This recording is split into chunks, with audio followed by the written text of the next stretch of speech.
끌어당김과 트렌드서핑을 실천하면서 목표를 향해서 나아가고 계신 분들이 자꾸만 빠지는 실수가 있습니다. 그것이 뭐냐면 바로 계속해서 시나리오를 하나하나 통제하려고 하는 마음입니다. 여러분, 그래서 오늘은 흐름에 맡긴다 라는 것에 대한 진짜 의미를 말씀드리려고 하는데요. 저항하지 않는 것이 왜 현실을 바꾸는 가장 강력한 방법인지에 대해서 부제로 말씀드리겠습니다. 계획을 세우고 결과를 예측하고 이런 것 자체를 하지 말라, 그런 것은 아니에요. 여러분, 우리가 살면서 그런 거 없이 어떻게 살 수 있겠습니까? 그러나 너무나 세세한 계획을 세우면서 내 뜻대로 안 됐을 때 불안해하고 화가 나고 또는 내가 목표를 이루지 못할까봐 두려워할 때 그럴수록 현실은 나를 밀어내듯 더 엇나가게 됩니다. 여러분, 트렌드서핑에서는 이렇게 말을 해요. 현실은 통제하려는 자를 밀어내고 흐름에 맡긴 자를 도와준다. 네, 다시 한번 말씀드리겠습니다. 현실은 통제하려는 자를 밀어내고 흐름에 맡긴 자를 도와준다. 그래서 오늘 여러분, 흐름에 맡긴다는 게 도대체 무슨 뜻인지, 그게 정말 아무것도 안 하는 것일까요? 그렇지 않습니다. 그렇다면 계획을 세우고 아까 말씀드린 것처럼 결과 예측하고 안 되면 불안해하고 그렇게 하는 것일까요? 그것도 아닙니다. 그렇다면 이게 무엇인지, 그리고 실제로 어떻게 해야 흐름에 올라타는 상태가 되는지 트렌드서핑의 원리로 한번 풀어보도록 하겠습니다. 여러분, 첫 번째로 흐름이란 무엇인가 에 대해서 말씀드릴게요. 흐름은 바로 현실의 자연스러운 방향성입니다. 여러분, 현실은 살아있는 시스템이에요.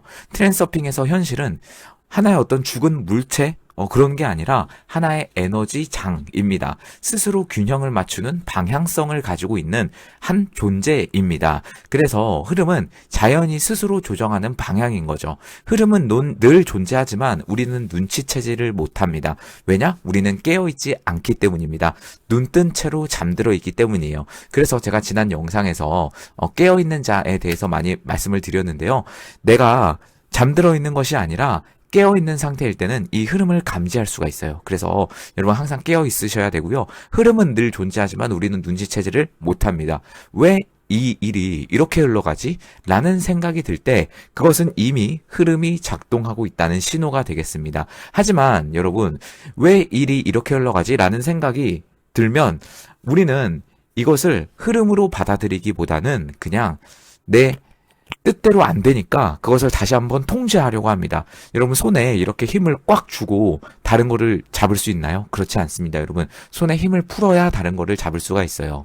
우리는 흐름을 거슬러서 자꾸 통제하려고 하는 사람들입니다. 왜? 우리는 잠들어 있기 때문에 그렇습니다. 흐름은 여러분을 대적하지 않아요. 다만 조정할 뿐입니다. 나를 벌하지도 않고요. 그냥 있는 그대로 흘러갈 뿐입니다. 다만 내가 너무 한쪽으로 쏠렸을 때 반대 방향으로 나를 밀어서 균형을 회복시키기는 합니다. 여러분, 오늘 내용이 살짝 추상적일 수 있어요. 그래서 많은 분들이 조금 어색하거나 이게 구체적으로 딱 안 잡힐 수가 있는데, 이 흐름을 알고 시나리오를 조금 이렇게 다시 세워보시는 분들은 무슨 말씀 드리는지 이해를 하실 거라고 생각을 합니다. 한쪽으로 쏠렸을 때 반대 방향으로 민다는 것은 내가 중요성이 높아졌을 때 다시 한번 나를 원래 있는 흐름으로 다시 밀어넣는 그런 상황이라고 보시면 될 것 같아요. 여러분, 그래서 흐름을 이러한 자연스러운 현실의 방향성이라고 보시면 되는데, 자, 그럼 두 번째로 가보겠습니다. 이 에너지의 막힘이 일어나기 때문에 현실의 흐름이 막히게 됩니다. 바로 저항이 만들어내는 에너지의 막힘입니다. 저항. 네. 여러분, 이건 안 돼 라는 생각. 간단하게 말하면 그거예요. 이거 될까? 이거 안 될 것 같아. 의심. 이라고 받아들이셔도 되고요. 이건 안 될 것 같아 라는 그런 생각이 바로 저항이 됩니다. 여러분, 어떤 목표를 세우셨습니까? 예를 들어서 그냥 100만 원이 벌기 이 정도 할 수 있습니다. 1000만 원 벌기 살짝 안 될 것 같은데, 1억 벌기 이거는 진짜 안 될 것 같은데, 그렇다면 나는 100억을 벌 거야 라고 여러분 한번 딱 지금 생각해 보세요. 어떻습니까? 이 돈이 올라가는 단위에 따라서 저항의 강도가 다르죠. 의식적으로나 무의식적으로나 다 다릅니다. 그래서 이건 안 돼라는 생각이 바로 저항인 거예요. 현실을 판단하는 순간 흐름은 멈추게 됩니다. 그러나 이 저항 자체가 이게 나쁘다고 말하기는 조금 어려운 것 같고요. 왜냐? 이 저항을 트렌드서핑에서는 경계를 하지만 사실 저항 자체도 자연스러운 현상이긴 합니다. 어떻게 1000억을 우리가 다 받아들일 수가 있겠습니까? 그렇게 된다면 세상은 부자밖에 없을 거예요. 그렇게는 안 될 거고요. 판단은요, 현실을 판단하는 게 아니라 바로 나의 능력을 판단하게 됩니다. 나는 1000억을 벌 수 없는 사람이야 라고 내가 1000억을 벌 거라는 목표를 세우는 순간 바로 현실을 판단하게 되는 거죠. 여러분 그 순간 바로 내가 옳고 현실은 틀리다 막 이런 식의 선언이 이루어져요. 그래서 여러분 저항이 어디서 발생하느냐? 바로 중요성에서 발생을 합니다. 무언가를 너무 중요하게 만들면 그만큼 흐름을 왜곡시키게 됩니다. 1000억 왜 중요하게 생각할까요? 돈이 중요하기 때문이에요. 돈이 중요하다는 것은 지금 이 2025년 자본주의에 살아가는 대한민국의 사람이라면 다 알고 있습니다. 돈이 중요하지 않다라고 생각하면 1000억? 벌 수도 있지. 그냥 이렇게 생각할 수도 있어요. 그런 것처럼 에너지가 한 곳에 집중이 되면 현실은 그것을 균형을 맞추려고 반대 방향으로 움직이게 됩니다.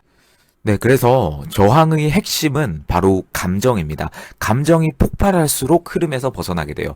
여러분의 목표를 향해서 가고 있는데 어떤 일이 생겼어요. 그때 두려우십니까? 막 불안감이 올라오십니까? 또는 반대로 해볼게요. 너무 일이 잘 돼서 여러분 막 뛸 듯이 기뻐요? 그거는 괜찮은데 너무나 과도한 열정, 이게 사실 두려움, 과도한 열정, 이게 사실 반대편에 있는 속성이거든요. 여러분 그래서 감정이 폭발할수록 흐름에서 벗어나요. 감정은 에너지가 막혔다는 신호이기 때문입니다. 감정이 클수록 이건 내 뜻대로 되어야 해 라고 하는 의도가 강하다는 바로 증거가 됩니다. 그래서 여러분 제가 영상에서 이전에서도 많이 말씀드린 무심한 집중 상태, 무심한 집중, 이게 뭘까요, 여러분? 감정으로 딱히 동요되지 않고 그냥 무심하게 집중하고 있는 그런 현상이에요. 그런 상태예요. 그것이 바로 중요성이 낮은 상태에서 저항이 없이 앞으로 묵묵히 나아가는, 나는 행동을 할 뿐이고 외부 의도가 나서서 목표를 내 앞으로 가져다 준다는 어떤 그런 믿음의 수준을 넘어서 알무의 상태가 바로 저항이 없는 상태다라고 말씀드릴 수가 있겠습니다. 자, 그래서 이거를 기억하면서 세 번째로 가볼게요. 세 번째는요, 그렇다면 흐름에 맡긴다는 거. 제가 아까 앞에서 무심한 집중이라고 말씀드렸는데, 뭘까요? 바로, 흐름에 맡긴다는 것은 무기력이 아니에요. 여러분, 맡긴다라는 표현 때문에 내가 그냥 손을 다 놓고, 될 대로 되라. 이렇게 생각하시는 분들이 많은데요. 그렇지 않습니다. 맡긴다는 건 손을 놓는 것이 아니라 바로 방향을 잃는 것입니다.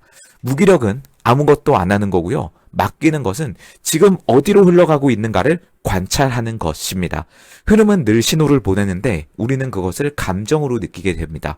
여러분 그래서 무기력이 아니에요. 제가 내려놓음에서도 말씀드렸는데 내려놓음 중요합니다. 목표를 달성하기 위해서 내려놓음의 상태, 중요성의 제로 상태에서 목표를 달성하시는 게 가장 빠른 목표 달성 방법이다라고 말씀을 드렸는데 내려놓음이 뭐예요, 여러분? 내려놓음. 그냥 진짜 내려놓고 체념하고 포기하는 건가요? 아니요, 그렇지 않습니다. 무심한 집중 상태예요. 흐름에 맡긴다는 것. 또 마찬가지로 무심한 집중 상태입니다. 여러분 그래서 눈치채셨겠지만 용어만 살짝 다르지 결국에는 내려놓음을 실천하는 방법을 계속해서 트랜서핑에서는 말하는 거고요.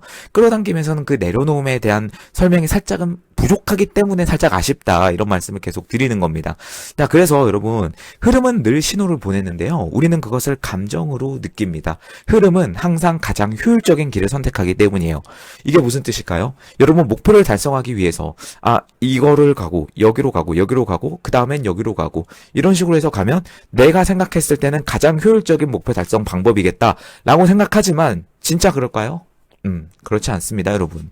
현실은 그리고 우주는 가장 빠르고 효율적인 길을 여러분들께 안내를 하는 안내자예요. 그래서 당장에 내가 부자의 꿈을 꿨어요. 1000억의 꿈을 꿨는데 내일 회사에서 잘렸어요. 여러분 이게 슬픈 일일까요? 크게 보면 슬픈 일이 아닙니다. 회사에 다니면서 1000억을 벌 수가 없기 때문이에요. 네, 이런 것과 마찬가지로 여러분들 목표에 한번 대입을 해보시면 좋을 것 같아요. 여러분 그래서 흐름은 늘 신호를 보냅니다. 우리는 이성으로 돌아가려고 하고 있지만 흐름은 최단 경로를 알고 있습니다. 우연, 직감, 타이밍 이런 것이 바로 흐름의 언어입니다. 여러분 진짜 맡김은 믿음에서 나와요. 내가 원하는 결과는 이미 준비되어 있다. 이 확신이 있을 때만 비로소 손을 놓을 수가 있겠습니다. 믿음 없는 맡김은 단순한 체념에 불과합니다. 여러분 그래서 흐름을 감지하고 타는 연습을 하셔야 돼요. 바로 감정의 중립 구간을 찾아야 됩니다. 이게 무조건 무슨 무감정 상태, 아무것도 없는 무심한 상태에 머물라는 게 아니고요. 앞에서 말씀드린 것처럼 무심한 집중력으로 가라는 뜻이에요. 좋다, 싫다, 뭐런 양극단이 아니라 잠깐 멈추는 그 중립 지점이 있습니다. 이것은 여러분 말로 설명하기가 굉장히 어려운 그 느낌이 있습니다. 느낌. 그곳에 바로 흐름을 흐름의 방향을 감지하는 자리로서 내가 가셔야 됩니다. 이 구간을 길게 유지하는 훈련이 필요해요. 너무 들뜨지 마시고요. 너무 슬퍼하지 마시고, 두려워하지 마시고요. 너무나 열정에 넘치시지도 마시고, 자신감에 넘치지도 마시고, 우울해하지도 마시고, 그냥 그 중간 지점을 찾으시면 됩니다. 이 구간을 길게 유지하는 훈련이 필요합니다. 예, 현실에서 미세한 신호를 관찰해야 돼요. 갑자기 연락이 끊긴다거나, 일이 미뤄진다거나, 이런 일이 있는데요. 여러분, 이거에 대해서, 내가 일이 너무 안 풀리네. 그렇게 생각하시지는 마시고요. 그냥 흐름이구나. 흐름의 방향 전환 신호구나. 이렇게 받아들이시면 돼요. 이걸 억지로 돌리지 말고요. 그 방향이 왜 생겼는지를 관찰을 먼저 해보세요. 흐름과 싸우지 말고 유도하십시오. 강한 의도로 현실을 밀고 그렇게 하기보다는 이 길이 자연스러운가? 이것을 스스로에게 묻는 습관을 가지시면 되겠습니다. 그것이 흐름과 협력하는 첫 걸음입니다. 네, 흐름 속에서 창조가 일어나는 방식을 마지막 5번째로 여러분 주제로 삼았습니다. 흐름 속에서 창조가 일어나는 방식. 현실은 내가 저항하지 않을 때 가장 잘 바뀝니다. 바꾸려는 에너지는 부족함의 진동이고요. 허용하는 에너지는 충만함의 진동입니다. 현실이 어디에 반응할까요? 당연히 후자에 반응합니다. 그래서 여러분이 풍요로움을 느끼는 거, 안정된 감정, 인정된 감정을 느끼는 것에서부터 여러분이 가진 목표가 시작이 되는 거예요. 부족함이 아니라 충만함에서 시작해야 됩니다. 외부도가 작동할 때 기적이 일어납니다. 내가 애써 하지 않아도 상황이 스스로 조정되는 순간이 있거든요. 그때를 바로 잡아보시고 이것이 바로 외부 의도의 개입입니다. 흐름 위에서의 창조는 노력보다 방향이기 때문에 여러분 마찬가지로 방향을 맞추면 에너지는 자연스럽게 흘러요. 중요한 건 얼마나 애쓰느냐 그게 아닙니다. 내가 어느 파도 위에 서 있느냐 입니다. 내가 어느 가능태를 선택하고 그 앞에 서 있는가입니다. 여러분 결론적으로 흐름에 맡긴다는 것은요 포기하는 것이 아니라 조화하는 것입니다. 현실은 나의 적이 아니라 거대한 파트너예요. 그 흐름을 읽고 거기에 나를 맞추면 현실이 스스로 나를 원하는 곳으로 데려가게 됩니다. 여러분 트랜서핑에서는 이렇게 말을 해요. 현실은 네가 통제하지 않아도 현실은 내가 통제하지 않아도 이미 너를 돕고 있다. 이렇게 말을 합니다. 여러분 이것을 믿고 흐름 위에 가볍게 서 있는 것 그게 진짜 창조자의 태도입니다. 네, 여러분 오늘은 흐름에 타는 법에 대해서 많이 말씀을 드렸는데요. 마지막으로 여러분 매일 상단계 멤버십 3단계 매일 상담 계속 이루어지고 있습니다. 채널에 홈에 들어가시면요. 더보기 누르면 주소가 나오는데 거기로 매일 주시면 상담 이루어집니다. 여러분 제가 전체적으로 말씀드릴 수밖에 없는 점 이해하실 겁니다. 여러분마다 다 상황이 다르기 때문이에요. 그래서 조금 더 여러분의 상황에 맞춘 해결책을 가지고 싶다 하신 분들은 메일로 문의 주시면 되겠습니다. 오늘도 화건 하나로 마무리해 볼게요. 나는 행동을 할 뿐 외부도가 나서서 내 목표를 앞으로 가져다 놓는다. 나는 행동을 할 뿐 외부도가 나서서 목표를 내 앞으로 가져다 놓는다. 네, 감사합니다. 마음의 나침반이었습니다.